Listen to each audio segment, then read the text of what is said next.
Hello, good morning friends. पादप भ्रौणिकी plant embryology की कक्षा में आपका एक बार फिर से स्वागत है। मित्रों, पिछली कक्षा में हम एपोमिक्सिस या असंजनन के बारे में पढ़ रहे थे। असंजनन में जैसा पिछली बार हमने पढ़ा, दो प्रकार होते हैं, आवर्ती एपोमिक्सिस या रिकरेंट एपोमिक्सिस तथा अनावर्ती या नॉन रिकरेंट प्रकार का एपोमिक्सिस। एक लाइन डायग्राम के द्वारा पिछली बार हमने समझने की कोशिश की थी कि जो आवर्ती एपोमिक्सिस है उसमें दो प्रकार होते हैं, वेजिटेटिव रिप्रोडक्शन के द्वारा और दूसरा है एगेमोस्पोरी। एगेमोस्पोरी में तीन प्रकार होते हैं, जैसा मैंने बताया पिछली बार, एडवेंटिव एम्ब्रियोजेनी, दूसरा है डिप्लोस्पोरी और तीसरा है एपोस्पोरी। मित्रों, एक एक करके हम लेते हैं। पहला एडवेंटिव एम्ब्रियोनी या हिंदी में हम इसे अपस्थानिक भ्रूणता कहते हैं। जब भ्रूण का निर्माण निभाग अथवा अध्यावरणीय कोशिकाओं के द्वारा होता हो, अर्थात मात्र बीजाणुद्भिद पौधे की द्विगुणित उत्तक कोशिकाओं के द्वारा, न कि युग्मकोद्भिद की कोशिकाओं के द्वारा। यानी जो बीजाणुद्भिद कोशिकाएं हैं वे द्विगुणित प्रकार की हैं और उनसे बनने वाला जो भ्रूण है वो भ्रूण द्विगुणित प्रकार का होगा। अपस्थानिक भ्रूणता को हम कभी कभी बीजाणुद्भिदी मुकुलन भी कहते हैं। Adventive embryony in sometimes called as sporophytic budding. जैसा अभी अभी हमने देखा कि ऐसे केस के अंदर गैमेटोफिटिक जनरेशन या युग्मकोद्भिद पीढ़ी पूरी तरह से अनुपस्थित होती है, अतः इस प्रकार की भ्रूणता में पीढ़ी एकांतरण नहीं पाया जाता है।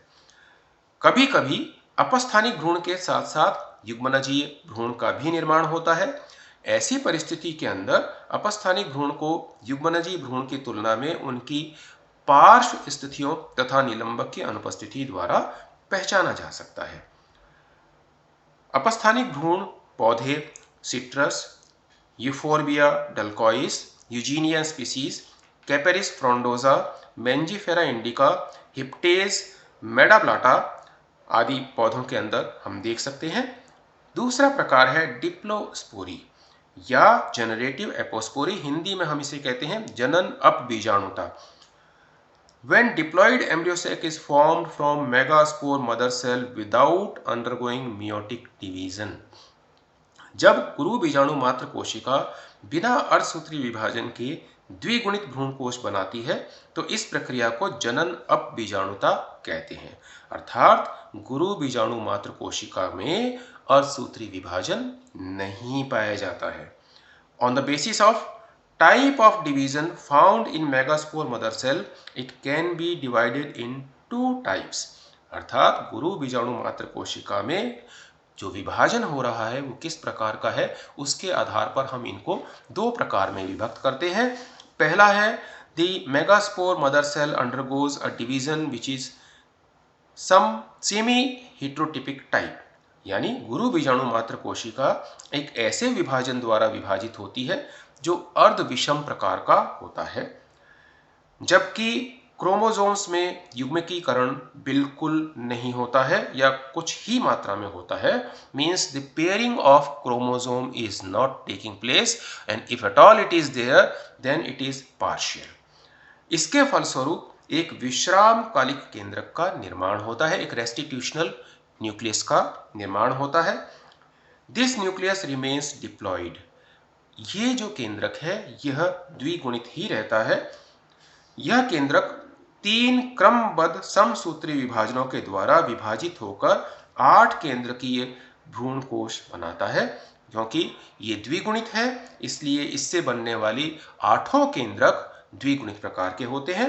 इस प्रकार की प्रावस्थाएं आइक्सेरिस डेंटाटा की त्रिगुणित प्रजातियों में, दूसरा टेरेक्सेकम की पॉलीप्लॉइड या बहुगुणित प्रजातियों में, पार्थेनियम अर्जेंटेटम की बहुगुणित प्रजातियों में देखी गई है।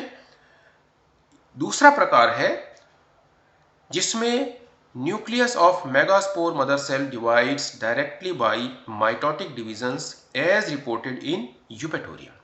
यूपेटोरियम एक ऐसा पौधा है जिसके अंदर हम देखते हैं कि गुरु बीजाणु मात्र कोशिका का केंद्रक सीधे ही समसूत्री विभाजन के द्वारा भ्रूण कोश का निर्माण करता है। तीसरी प्रकार आती है एपोस्पोरी या सोमेटिक एपोस्पोरी, हिंदी में हम इसको कायिक अपबीजाणुता कहते हैं। Development of embryo sac from a somatic cell of nucellus without meiotic division is called somatic apospory, अर्थात निभाग की किसी द्विगुणित कायिक कोशिका द्वारा बिना अर्धसूत्री विभाजन से गुजरे भ्रूण कोश बनने की प्रक्रिया को कायिक अपबीजाणुता कहते हैं। इस प्रकार में गुरु बीजाणु मात्र कोशिका सामान्य अर्धसूत्री विभाजन द्वारा विभाजित होकर 4 गुरु बीजाणु बनाती है, लेकिन चारों गुरु बीजाणु धीरे धीरे नष्ट होते हैं।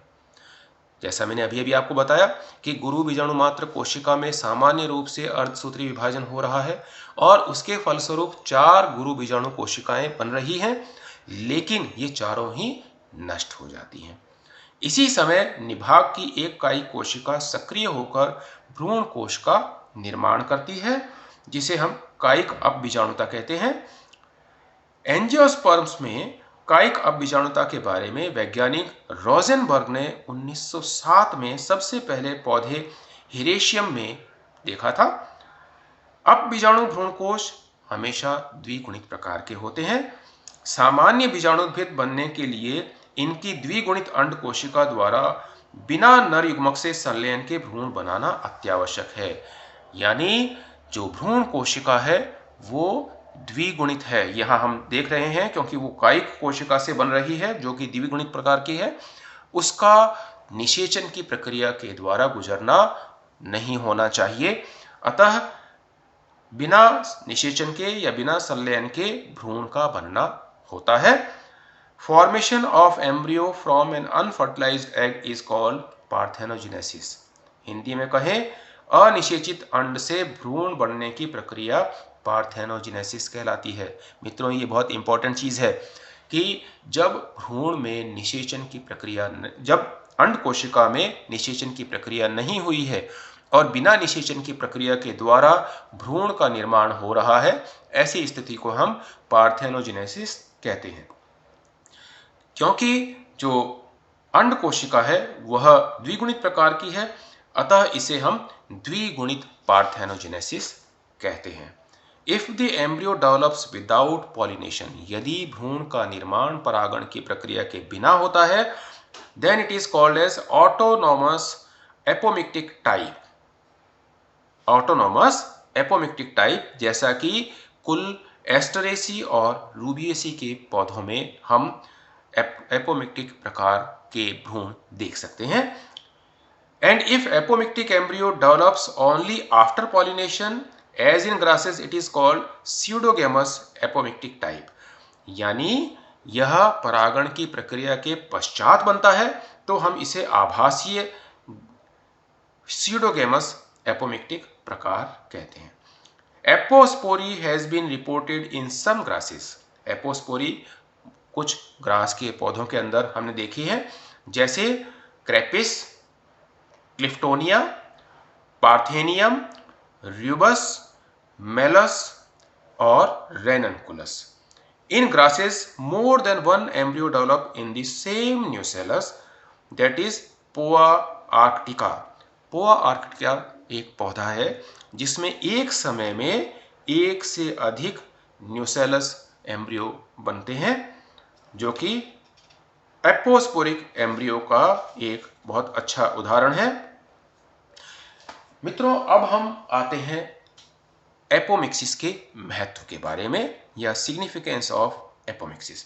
एपोमिक्सिस में अर्धसूत्री विभाजन न होने के कारण गुणसूत्रों का विसंयोजन व पुनः संयोजन अर्थात सेग्रीगेशन एंड रिकॉम्बिनेशन नहीं होता है, अतः यह पौधे के लाभदायक गुणों को अनिश्चित काल तक सुरक्षित रखने में सहायक होता है। क्योंकि इसमें सेग्रीगेशन और रिकॉम्बिनेशन ऑफ जीन्स नहीं हो रहा है, क्रोमोसोम्स नहीं हो रहा है, तो जो मात्र पौधे के जो गुण हैं वो गुण हमेशा उसमें बने रह सकते हैं इस प्रक्रिया से भ्रूण के बनने के अंदर। परंतु विकास एवं विविधता की दृष्टि से अर्धसूत्री विभाजन का विशेष महत्व है। मित्रों, हम जानते हैं कि यदि हम विकास के बारे में बात करें या गुणसूत्रों की विविधता के बारे में, प्रजातियों की विविधता के बारे में बात करें, तो अर्धसूत्री विभाजन का होना अत्यावश्यक है। अतः अविकल्पी एपोमिक्टिक या ऑब्लिगेट एपोमिक्टिक प्रजातियों में लाभदायक गुण काफी समय तक सुरक्षित रहते हैं, परंतु ये जातियां विकास से वंचित होती है, यानी इनकी और अधिक विकसित प्रजातियों के रूप में हमारे को और ऑप्शंस नहीं मिलते हैं। जबकि विकल्पी एपोमिक्टिक या फैकल्टेटिव एपोमिक्टिक प्रजातियों में लैंगिक व अलैंगिक प्रक्रियाएं एक साथ साथ होती हैं, अतः इसमें एपोमिक्सिस का विशेष महत्व है। तो आज की कक्षा में मित्रों इतना ही। उम्मीद है आपने एपोमिक्सिस या असंजनन की प्रक्रिया को अच्छे से समझा होगा। अगली कक्षा में फिर मिलेंगे, तब तक के लिए आप सभी का धन्यवाद। Thank you very much. Have a nice day.